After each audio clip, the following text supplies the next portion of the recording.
Marketing to the podcaster versus marketing to the audience. It's the Podcast Report, episode 128, show notes, links, conversation, and more at thepodcastreport.com/128. I'm guilty of this. I've shared it before. You're probably guilty of it as well. We all want to be recognized. It's human. We want to be known as the best podcast, the Hall of Famer. We want to be on that list. But here's the thing. The future of podcasting isn't focusing on our audience, not on podcasting. Now, I've done versions of this before. I've riffed on this before. You've heard me chat about this before. But I've got 7 things for you that are about your next audience, your future audience, that next new batch of listeners. I'm going to go through them. There will be a bit of controversy. There will be a bit who disagree, but that's okay. That's the nature of this show. You, the podcaster, looking to do real business with your podcast, you want to know where your next audience is coming from, and we've got it on today's episode. Today's episode is brought to you by How to Podcast Training at howtopodcasttraining.com. If you want a masterclass on podcasting, howtopodcasttraining.com. See, the future of podcasting is focusing on the audience, not podcasting. I have spent a lot of time focusing on podcasting. Heck, I do a podcast about podcasting. I've got a book about podcasting. I've got a membership site masterclass about podcasting. I tend to think in terms of that. So do you. Our next step is to specifically market to the people who don't listen to the podcast. We need to focus on them. Here's a list. 7 truths about your future podcast audience. There will be some disagreements. There will be some arguments. There'll be a bit of controversy, but that's okay. Number 1, your future podcast audience is not going to look to iTunes for ideas. I know it feels like it's the big magazine. It's the big list. It's the big place. It's where everybody goes. No, only podcasters go there. Every day I talk to people who love podcasts, and I ask them, where do you hear about podcasts? Well, from my friend, or a radio show that I listen to is now available by podcast. Never have I heard anyone ever say, I go to iTunes and search. And if you think about it, it makes sense. Why would anyone do that? They're not going to iTunes. That's not where your audience is going to. Now, I've got a big launch coming up. I've got a client who's just going to blow it up. I'm calling a number 1 position in iTunes legally, legitimately, with a real audience. And at the end of this, I'll have some numbers that I've never had before. I will certainly share them with you. If anything changes, that's fine. I promise you I'll tell you. But here's the thing. They're not looking to iTunes for ideas. Now, some of them are searching. Some of them have a certain topic, have a certain interest point, have a certain thing they're trying to find. And iTunes is a legitimate place to search for it, but they're not going to iTunes for ideas. They're not going for lists. They're not going for inspiration. We need to realize that. Number 2, your future podcast audience wants to know that their time won't be wasted. Set that up at the beginning. Tell them exactly what you're getting into. As you heard at the beginning of this episode, I told you exactly it. Marketing to podcasters versus marketing to your audience. I said what the topic was about.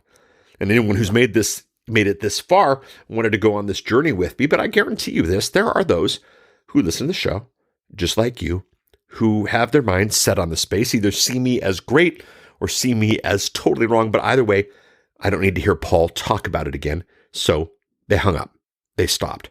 The future podcast audience wants to know their time won't be wasted. Set that up at the beginning. Let them know that you got their backs and they will go on the journey with you. If you're going to go long, go long. Last week I had an episode that went almost an hour. I told you that at the beginning. You do the same. By the way, this episode's going to be short. Your future podcast audience wants to know what they're getting into.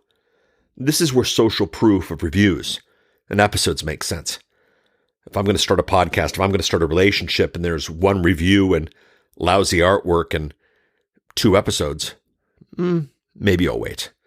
But when I see the reviews and I see the artwork and I see the episodes and I see the history, I know what I'm getting into.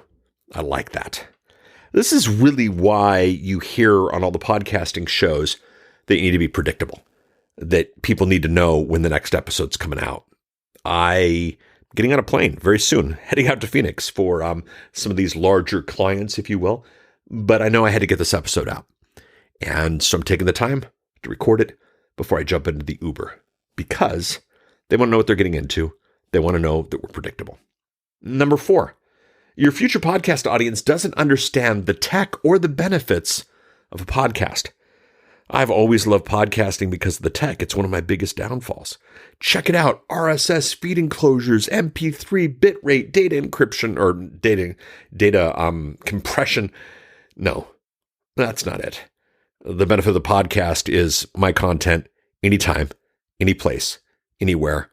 And that's why your audience is listening to you. And that's definitely where your future audience is going to come from. They don't know the power. They just heard about you.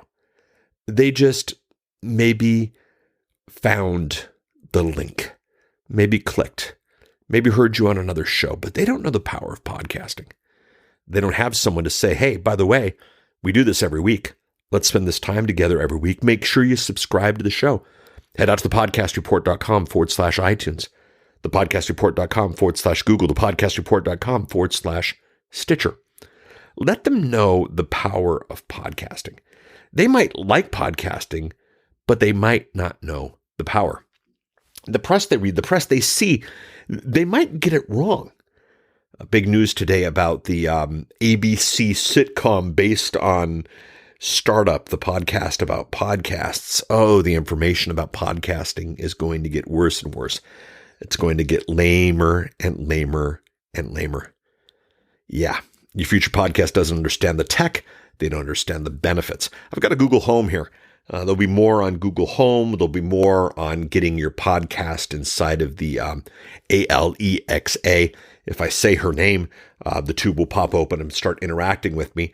They don't even necessarily know how to do that. The funny thing is if you think of all the ways to get a podcast on the Google Home, believe it or not, the best phrase is listen to. Doesn't have the word podcast. Doesn't have the word subscribe. Interesting. Number 5, your future podcast audience is looking for a long-term relationship. If they want one-offs, if they wanted single pieces, they wouldn't be looking for a podcast. They're looking for something to take to work. They're looking for something to take to the gym. They're looking for something to take with them on the journey, and you want to be there for them. It's a long-term relationship they're looking for. Let them know that they're in the midst of a long-term relationship. Yes, somebody might have just jumped into the whole marketing to podcasters versus marketing to your audience bit, but they heard that it was episode 128. Wow, Paul's been doing this for a while. I'm in this for the long-term relationship. You want to do the same. Number 6, your future podcast audience is not going to put up with wonky tech. As I spoke earlier, more on Google Home, more on Amazon Alexa, some news coming soon, some reports, some examinations, some different things. But I'll tell you right now, it's pretty wonky. Don't do that to your audience yet. The apps are the same. We've got some apps for our podcast that will make sense to a certain demographic, but they won't make sense to another demographic. And even outside of the big guys like Google Home and Alexa and apps, there's even funky platforms.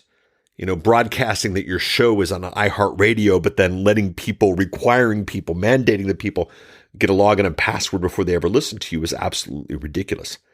Don't give your audience the wonky tech, especially the new one. They don't want to put up with it. And then finally, and this one's real, you might not fully grasp it, but I'm going to offer it to you. Give it a week, give it a 2, might come back to you. But your future podcast is looking to redeem their tech. There are the numbers about what the top platform is for phones, and it's not iOS. But here's the thing. The top client for podcasting is iPhones. Most of you are listening to this on iPhones, and I know I'll get some hate mail from the Android types, but the fact of the matter is, most people are looking on an iPhone, and most people paid a good chunk of change for the iPhone. And most people want that iPhone to redeem itself. They want it to be worth the value. Maybe they are doing the iPhone watch and they do the breathing app, or maybe they put the phone in their pocket and they're doing the pedometer, but many of them have said, I'm going to listen to podcasts. I'm going to make myself a better person. I'm going to leverage this tech to do better things. Well, when you speak to that and when you work to that, see, you can be listening to this show wherever you want. You can be listening to this in the car. You can be listening to this on a run. You can be listening to this anywhere. You don't have to have the newsletter. You don't have to be watching a YouTube video. You can listen to the show at the time and the place and the device of your choosing. And that is the power of what I have for you. So your future podcast audience is looking to redeem their tech. This is the future. Content anytime, any place, anywhere is it. And as they look to, how do I legitimize my phone? How do I legitimize my device? How do I legitimize my data plan? How do I legitimize these things? They're going to look to the tech to redeem the content. They're going to look to the content to redeem the tech. And this is going to be a unique opportunity for you. So again, your future podcast audience, it's not podcasters marketing podcast to podcasters, but it's a future podcast audience that doesn't look to iTunes for ideas. It's a future podcast audience that doesn't want their time to be wasted. It's a future podcast audience that wants to know what they're getting into. It's a future podcast audience that doesn't understand the tech or the benefits of the podcast. It's a future podcast audience that's looking for a long-term relationship. It's a future podcast audience that isn't going to put up with wonky tech. And it's a future podcast audience that is looking to redeem their tech. If you play to this, if you follow this, you will see a bigger audience in the future. If you serve them, always the theme of this show, that audience will grow, there'll be more money, and you can do more of the real business of podcasting. This is Paul Colligan. This is the Podcast Report. This has been episode 128. Show notes are at thepodcastreport.com/128. Do subscribe. Get this sent to your device on a regular basis. I don't care what platform. Statistically speaking, you're going to be on the iPhone. So thepodcastreport.com/iTunes. But if you're one of those Google types, thepodcastreport.com/Google. If you're one of those smart types, thepodcastreport.com/Overcast. Or you can never even head out of the Podcast Report and see the RSS feed. I don't care how you listen to the show. I just care that you subscribe to it and that it comes on a regular basis. If you want to interact in social, you can go to thepodcastreport.com/128 for this episode. You know, also go /Facebook or /Twitter if you want to do the social thing. Thank you so much. We'll chat next week. Bye.